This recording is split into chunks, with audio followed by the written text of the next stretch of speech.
Hello and welcome back to another Barn Automotive YouTube video. And as you can see, the black SF90 is now white. Didn't bother filming much of that because there's so many people filming wraps online. I felt there's no need to show you that.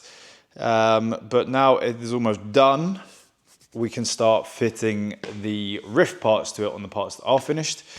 So the rear spoiler is already on the car. I got a little bit carried away with the test fitting on that and did the final fix without filming anything. So you won't see any of that. Next up will be the side skirts. After that, the rear bumper can go back on the car, and then I can mount the carbon fiber diffuser to the rear bumper.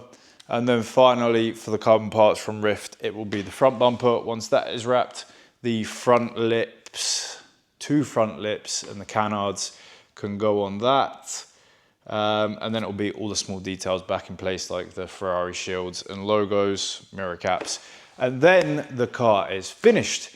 So in this episode, you will be able to see the first Ryft SF90 built outside of America. So stick around, you do not want to miss it.